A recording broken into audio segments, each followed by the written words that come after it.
Okay, so today lecture is respiratory physiology and that is lecture number 3.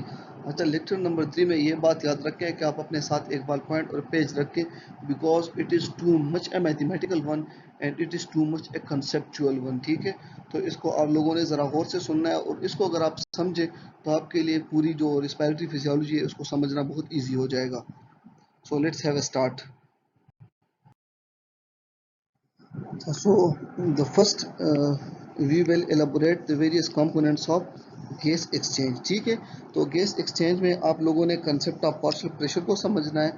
दूसरा है कि concept of oxygen content and the concept of gas exchange and to be more specific यहाँ पे हम saturation भी डाल देते हैं कि ऑक्सीजन सेचुरेशन। इन 4 पॉइंट्स को आप लोगों ने समझना है। सो अभी हम थोड़ा इजी करके स्टार्ट लेते हैं and we will move towards more mathematical and more difficult stuff. Now, what is the concept of partial pressure? So, before elaborating partial pressure, let us understand by example of oxygen के simple बात है कि हम oxygen air से inspire करते हैं।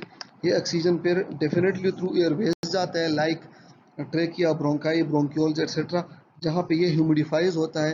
ये humidify का वर्ड याद रख के ये इसको वाटर ऐड करता है और आगे इक्वेशन में हमारा हेल्प करेगा।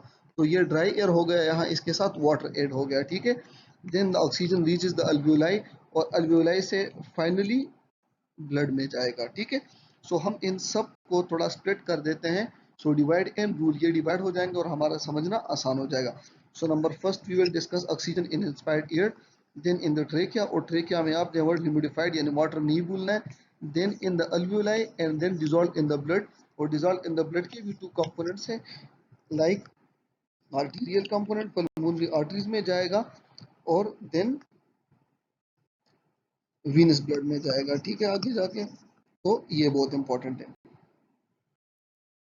ड्राई एयर में क्या है, हमें डॉल्टन लॉ से पहले ही पता है कि पार्शियल प्रेशर क्या है कि टोटल जो प्रेशर है उसमें अगर आप फ्रैक्शनल गैस कंटेंट या कंसंट्रेशन ऐड कर लो तो आपके साथ पार्शियल प्रेशर आ जाएगा। लाइक फॉर एग्जांपल हमें पता है कि एटमॉस्फेरिक प्रेशर हमारे साथ 760 मिलीमीटर ऑफ मरकरी है। ठीक है, और जो FiO2 है मतलब fraction of oxygen in inspired air, ठीक है, तो उसमें हमें पता है कि 21% है और 21% हमारे साथ 0.21 के लाइक 21 को 100 पे डिवाइड करो तो ये 1 की जगह पॉइंट इधर लेके आते हैं तो 0.21 ये हो जाता है। ठीक है, तो अगर हम 760 को 0.21 में मल्टीप्लाई करें तो हमारे साथ इंस्पायर्ड एयर में ऑक्सीजन का जो पार्शियल प्रेशर आता है that is 160 millimetre of mercury. अच्छा, जो ट्रेकिया में जाता है तो वहाँ ह्यूमिडिफाइड हो जाता है और आपको मैंने बताया था कि ह्यूमिडिफाइड से एक बात याद रखें कि उसमें वाटर ऐड हो जाता है। तो जब हम फाइनल इक्वेशन इसके लिए काउंट करेंगे तो उससे हम partial pressure of water subtract करेंगे that is 47 millimetre of mercury in the trachea. तो सेम इक्वेशन लेकिन उसमें 760 से हम 47 माइनस कर लेंगे तो हमारे साथ 713 आ जाएगा और 0.21 या 21% वही fractional fraction of oxygen in inspired air है। तो इन दोनों को मल्टीप्लाई करके हमारे साथ आंसर ऑलमोस्ट आ जाता है 150।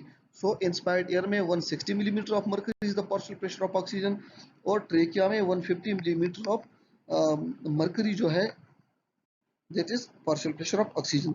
अल्वियोलाई में क्या हो जाता है, अल्वियोलाई में ये पार्शियल प्रेशर आ जाता है 100 पे। ठीक है, और उसकी वजह यह है कि इसमें से कुछ तो कैपिलरी में डिजॉल्व हो जाता है तो उसकी वजह से भी कम होता है और कुछ एब्जॉर्ब हो जाता है। ठीक है, so oxygen from the alveoli will diffused into the capillary, अब ब्लड में जाएगा और इससे further decrease in the alveolar air में ऑक्सीजन है वो कम हो जाएगा।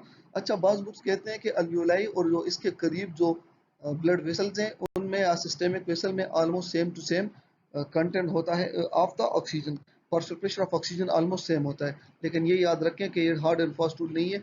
अल्वियोलाई में और जो सिस्टेमिक आर्टीरियल ब्लड है उसमें there is a little difference जो आगे जाके हम पढ़ रहे हैं।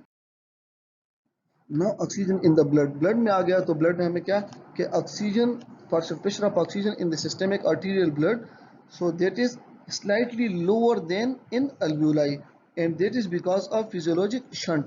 अच्छा, फिजियोलॉजिक शंट का मतलब ये है कि यहाँ पे अल्वियोलाई है और यहाँ पे ब्लड वेसल आ रहा है, ठीक है। तो लेट्स सपोज यहाँ पे 10 ऑक्सीजन है, तो यहाँ पे भी 10 ऑक्सीजन होना चाहिए, दिस इज ऑर्बिटरी वैल्यू। अब क्या होता है कि there are some blood vessel जो अल्वियोलाई से ऐसे शंट करके जाती हैं, ठीक है, तो इनमें ऑक्सीजन ज़्यादा नहीं आता, या ये ऐसे अल्वियोलाई के करीब से गुजर रहे होते हैं जो कोलैप्स होती है। So this to this physiologic shunt systemic arterial oxygen थोड़ा सा कम होता है अल्वियोलर ऑक्सीजन से, और वीनस ब्लड में तो और भी कम हो जाएगा, up to 44 millimetre of mercury. Sorry आ रही है ऑटो करंट बार बार जी क्यों डाल रहा है, ठीक है। And this is because a lot of oxygen is now utilized by metabolic processes that are taking place in the body. Oxygen content, इस जगह से आपके बहुत सारे एमसीक्यूज आते हैं और इसको समझना होगा आपने कि oxygen content is totally different concept, partial pressure of oxygen is totally a different concept, और ऑक्सीजन बाउंड टू हेमोग्लोबिन जिसको हम अपने अंडरस्टैंडिंग के लिए एचबी कंसंट्रेशन और एचबी सेचुरेशन में डिवाइड करते हैं। तो आप अभी थोड़ा सा ये याद रखें, यहाँ से आगे जाके आपको डिटेल में बता देंगे कि अगर आपकी ये एच बी कंसनट्रेशन कम हो रही हो तो इसका ना तो पार्शियल प्रेशर पे कोई इफेक्ट है, सैचुरेशन पे कोई इफेक्ट है, ना पार्शियल प्रेशर पे, लेकिन इसके साथ एच बी कंटेंट डिक्रीज होगा। तो अगर आपको क्वेश्चन आ जाता है कि एक पर्सन को एनीमिया है, what will be in the effect on the saturation, no effect, what will be effect on the partial pressure, no effect, what will be the effect on oxygen content, that will decrease. अगर आपको question आ जाए कि oxygen saturation कम है तो इसका effect HB concentration पे क्या होगा, नो इफेक्ट, कंटेंट पे क्या होगा, कंटेंट डिक्रीज कराएगा क्योंकि content is the sum of all these. Similarly अगर आपका पार्शियल प्रेशर जो है वो कम है तो उसके साथ भी आपका ऑक्सीजन कंटेंट कम होगा, और इन चीज़ों को आगे जाके हम फर्दर एलाबोरेट कर रहे हैं। अच्छा, from this figure we can derive an equation जिसमें हमारे साथ ऑक्सीजन कंटेंट किन चीज़ों पे डिपेंडेंट है। एक है डिजॉल्व ऑक्सीजन जिसको हमने पहले एक्सप्लेन किया, that is partial pressure of oxygen, ठीक है, और अनडिजॉल्व ऑक्सीजन जो कि डिजॉल्व नहीं है बल्कि एचबी के साथ बाउंड है, ठीक है। नाउ जो एक फार्मूला है that is 1.34 multiplied by H B concentration जो ये है, एच सिचुरेशन जो कि ऑक्सीजन सिचुरेशन ये है, और पार्शियल प्रेशर जो कि ये है। तो इन तीनों को आप फार्मूला में डाल के ऑक्सीजन कंटेंट डिराइव कर सकते हो। ये 0.03 यहाँ पे कहाँ से आया और 1.34 कहाँ से आया, ये आगे जाके एलाबोरेट हो जाएगा, ठीक है। So why 1.34 in the equation, this is because normally H B combines with 1.3 ml of the oxygen, ठीक है। तो इसलिए यहाँ पे हम 1.3 लिखते हैं, और 0.03 क्यों लिखते हैं वो आगे स्लाइड में एक्सप्लेन कर रहे हैं। Let's explain the three components. Number first हमने कहा कि ऑक्सीजन कंसंट्रेशन या सॉरी एचबी कंसंट्रेशन, ठीक है। तो एचबी कंसंट्रेशन क्या है कि एनी फैक्टर दैट इंक्रीज और decrease the amount of haemoglobin in the blood के आल्सो इंक्रीज, ये सी है, इंक्रीज और डिक्रीज ऑक्सीजन कंटेंट, ठीक है, but not the saturation and the amount of dissolve oxygen, या इसको हम पार्शियल प्रेशर भी कह सकते हैं, जो कि पिछले स्लाइड में हमने एक्सप्लेन किया। So here are two condition जिस पे अक्सर क्वेश्चंस आते हैं। एक बंदे को एनीमिया है तो इसका एच बी डिक्रीज है, तो अगर एच बी डिक्रीज है तो हमें पता है कि इसका कंटेंट भी डिक्रीज होगा, लेकिन इसका पार्शियल प्रेशर और सिचुएशन पे कोई इफेक्ट नहीं होगा। सिमिलरली पॉलीसाइथीमिया मतलब बहुत ज़्यादा एच बी, तो एच बी अगर इंक्रीज है तो the same way oxygen content भी इंक्रीज होगा, लेकिन इसका डिजॉल्व ऑक्सीजन यानी पार्शियल प्रेशर और सिचुएशन पे कोई इफेक्ट नहीं होगा, ठीक है। Now let's explain the situation. Situation को हम ऐसे डिस्कस करते हैं कि हर एक हेमोग्लोबिन मॉलिक्यूल के साथ 4 बाइंडिंग साइट्स होते हैं, ठीक है। So these are 1 2 3 and 4 binding sites. और पार्शियल प्रेशर क्या करेगा कि पार्शियल प्रेशर वो प्रेशर एक्सर्ट करेगा कि ऑक्सीजन को इस बाइंडिंग साइट्स के साथ बाइंड कर ले। तो now let's discuss the association between partial pressure and saturation. So at the partial pressure of 26, oxygen molecule binds the site number 1 and 2, ठीक है। तो ये 4 साइड्स हैं, अगर इस साइड को मैं 25% मान लूँ, इस साइड को 25% मान लूँ, इस साइड को 25% और इस साइड को 25%, तो ये फुल हमारे साथ बन जाएगा 100%।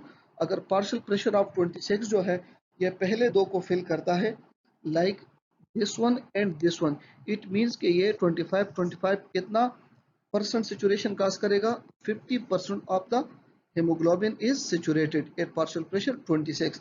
Now what if we increase this partial pressure to 75? तो 75 क्या करेगा कि ये थर्ड साइड के साथ भी, sorry, at the partial pressure of 40 what will happen, तो पार्शियल प्रेशर ऑफ 40 क्या करेगा, ये तीन साइड्स को फिल करेगा, दो तो 26 ने ऑलरेडी फिल किए हुए, ये थर्ड भी ये फिल करेगा, तो ये 25, ये 25 और ये 25, तो हमारे साथ नेट वैल्यू क्या आ जाती है 75%। तो सिंपल 26 पार्शियल प्रेशर पे 50% सेचुरेशन होगी, जबकि अगर पार्शियल प्रेशर आप 40 तक बढ़ा दो मिलीमीटर ऑफ मरकरी तो ये 75% हो जाएगी। Now let's come to the third point, अगर आप पार्शियल प्रेशर 100 करो तो ये, सॉरी ये साथ में हटा दे, 97% है, 97%, तो ये फोर्थ भी फिल करेगा, तो ये 25 हो गया, ये 25 हो गया, ये 25 और ये 25, तो दैट इज ऑलमोस्ट 100%। लेकिन जो शंट होता है इसकी वजह से हम कहते हैं कि ये अप टू 97% फिलअप करेगा। तो ये क्वेश्चन आपको नहीं भूलना चाहिए, अक्सर क्वेश्चन आते थे कि पार्शियल प्रेशर ऑफ ऑक्सीजन 26 हो तो कितना परसेंट सेचुरेशन होगा, 40 हो तो कितना परसेंट सेचुरेशन होगा, और 100 हो तो कितना परसेंट सेचुरेशन होगा। ठीक है, now let's come to carbon monoxide poisoning.